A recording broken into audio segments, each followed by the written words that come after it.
Martin Romualdez na gusto maging presidente ng Pilipinas. Sila ang nag-coordinate itong lahat para pabagsakin ang mga Duterte. Senator, but do you think this is all about politics? Yeah. Kasi kung hindi ito politics, bakit hindi lang ako kasuhan dito sa local courts?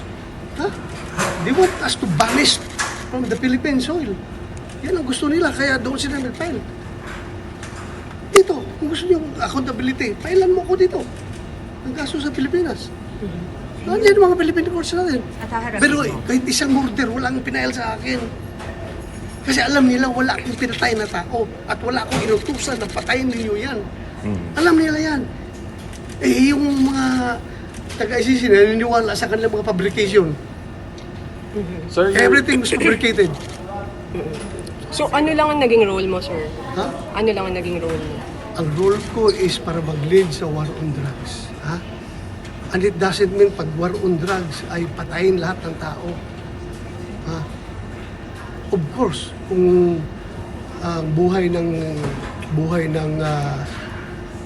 mga pulis ay nasa bingit ng kamatayan, ay dapat depensahan ang sarili nila. At wala akong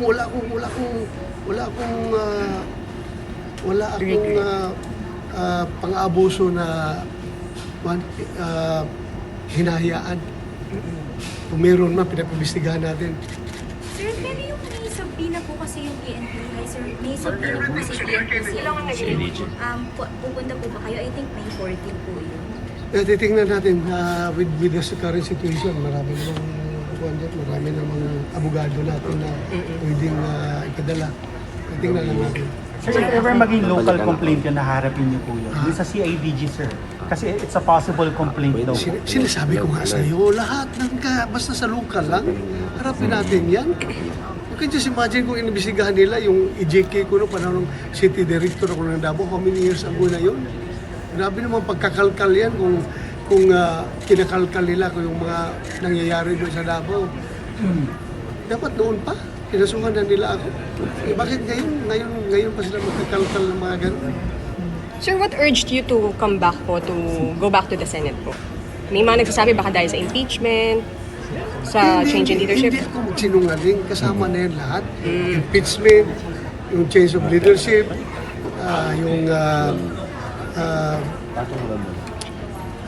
yung kini-question ninyo palagi yung sweldo ko. Nahiya na ako talaga ako hiyang-hiya na ako dahil nga wala po yan sa bokabularyo ko na makinabang sa pera ng gobyerno o kanino mang pera na iniisahan ko na hindi ko binibigyan ng kaukulang serbisyo. Nahiya ako. Kaya lumabas na rin ako. Kahit nag-question yun, alam naman yung rason bakit ako umiiwas na pumunta dito dahil nandyan na nga. Nangyari na nga kahapon. So kung kayo ako, ano kayo? Sabihin na lang ninyo ako na nagsamantala, basta huwag lang nyo sabihin na tanga. Tanga man doon sa bato. Alam na niya na may warrant na huli siya. Tapos, yun. Sir, Pero sir, yung Sir, how do sweldo you- niyo po the past 6 months, did you get it yung sweldo po ninyo or hindi niyo tinanggap the past 6 months? The past 6 months, hindi ko natanggap ang sweldo ko. Yung aking secretary, kinukuha yung sweldo. Kinukuha doon. Paano ko makuha wala ko dito? Kinukuha niya pero yung later months na, hindi na niya kinukuha dahil nahiya na, hindi na kinukuha. Tapos, So intact pa rin ang- sir yung money? intact ako, nandiyan, naka-sobre pa daw. Isusuli niyo po sir? Naka-sobre pa. Ha? You will nakuha. return it po? Yung hindi nagastos. Kasi may nagastos man doon na yung ginamit sa mga relief operations para desisyonan na rin nila na pwede magamit ito dahil wala mang hindi man ginagamit ng boss natin. Sir, So, are you so, gamitin confident yun. now that anytime no arrest will be made or apprehensive kayo na anytime na pwedeng tumampot na nga po sa inyo that despite na sa napag-usapan? Well, meron mang word coming from Atty. Matibag na respetuhin nila yung institusyon ng Senado after sa usapan na ni-speak hapon. At saka, knowing him, abogado yan eh. At saka, kasama ko yun dahil sa PDP. Sana sundin niya yung legal processes. i-abil ko naman lahat ng legal na remedies na available. They did this Sen- to the former president. Ano ang rason nila para hindi nila ito gawin kay General? I am no special than the president. Sir, how will you respond doon po sa subpoena ng PNP? As I've said, we will present ourselves doon sa kanila. Ikaw po mismo. O pwede ako, pwede abogado ko. Sen, paano nyo po dinidil ito with your family na alam natin mahirap yung situation? Paano yung setup po ninyo? Hirap talaga, but we have to deal with it. We have to deal with it. How are they? Kumusta po sila? Ay malungkot at alam mo na. Natatakot din sila, sir, for you? Natatakot talaga. Natatakot din sila. Sir, kahapon ba, na-surprise ka rin kung bakit may mga taga-NBI dito? O may info ka na dito? Wala, nagulat ako. Akala ko mga driver lang yun na nakatambay dyan sa baba. Mga driver na yung pala, inaris na pala nila ni Espisoto. So what really happened? There was really an attempt na kunin kayo kasi pusasan? Ganun ba yun? Oo, ganun talaga. Sir, NBI kami. Oh. Hinawakan ako gano'n. So, nagpupumiglas ako. Takbo, habol sila. Yung sugat mo, Direct saan na. mo na-sustain yun, sir? Siguro doon sa pagkadapa ko, na natukod itong kamay ko, doon sa railing, sa sahig ba yun? O sa railing, nasa yung katumba ko. So may posa silang dala talaga? Hindi ko nakita, pero... Or nahawakan ka pala, sir? Talaga. Nahawakan Nahawakan ako, ka. kung nagpupumiglas ako. Glass ka lang. Walang kayong pinakita. security, sir? Ha? Walang pinakitang something, Wala. kawaran. Basta hinarang lang ako. Ayaw ko paakyatin dahil mabubutuhan na dito eh. Mabubutuhan na sa change of leadership. Ayaw nila siguro makabuto ako, kaya pinigilan ako sa baba. Sir, sabi ng ICC, since November, may warrant ka na talaga. So, Aware ka? may natanggap ka ng info nung kaya hindi ka lumabas. Pinagbabasihan ko lang yung mga pronouncement ng Malacanang na meron daw yung sabi ni DOJ Secretary na Ombudsman Boying Remulla na meron daw warrant. So, salamat ako sa iyo, sir. Salamat at nabigyan mo ko ng advance info na meron akong warrant. Thank you. At naka-enjoy ako na 6 months by my lonesome at nakapag-Bible study ako ng husto for 6 months. But sir, how long will we do this? Like, hanggang kailan? Kailan po ito? What if, diba, do we understand you're still hoping for the TRO from the Supreme Court?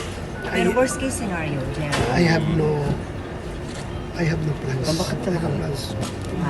Bahala na si Lord. God's plan is superior to everyone's plan. In the meantime, ang plano niyo po talaga mag-stay muna dito sa Senate. Oo. Hindi lang palang alam kung gaano katagal. Indefinite Hindi na sir. lang alam kung Indefinite saan. pa. Hindi ko alam. Sir, Basta I just hope for sa Supreme Court na sana panindigan nila yung ating soberenya. Yun lang ang pag-iusap. Sana. How do you Hindi lang para sa akin, kundi para sa lahat ng Pilipino. But sir, coming here, did you expect na may mga NBI dito or totally wala kayong mga NBI Wala na ko merong idea. pwedeng arrest? Wala akong idea. Sir, how will you react sa sinasabi nilang ginagawa ang Senado na parang, alam mo yung pinagtataguan, parang sanctuary? It was mentioned actually by Attorney Torrio earlier na parang ginagawa lang to para at least mag-protect natin hindi nga ma-arrest yung tulad ng meron talagang mga warrant of arrest. How will you react Alam to mo that? kung ang isang barangay doon sa Cotabato, kaya sa Maguindanao, isang barangay ay willing na protektahan ako, na hindi nila ako i-give up. How much more ang Senado na institusyon na nagpasa ng resolusyon na dapat hindi isusurrender ang isang Pilipino ng basta-basta doon sa foreign na court. Meron kami resolution, so we have to stand. We are the lawmakers. So we have to observe mo. Yung sinabi ng aming kwan, policy yun eh. National policy yung ginawa natin. Dapat na ganun. Griping ka kahapon kay General Sumunte. Well, sabi ko lang sa kanya na, sir, pareho tayo PMAR. Pareho tayo PMAR. Kung magpalit tayo ng papel, ikaw na sa papel ko, at ako ang magiging sergeant at arms. Pagpapakamatay ako para sa iyo, protektahan kita. Hindi lang bilang isang PNP here, kundi bilang Sergeant at Arms dito sa Senado. Protektahan kita. Pero anong ginawa ninyo? Hindi alam. Kay General mo. But it has a guidance of the SP, Yeah, that's what according it is. to him. Yeah. So how do you feel about Senator Saldi, General? How do you feel about Senator Saldi? Hindi ako galit sa kanya. Hindi ako galit sa kanya. I'm just so sad. Taas ang respeto ko sa kanya. Okay na po. Very sad. Sabi ko si allowed it to happen. Alam, facilitated or what?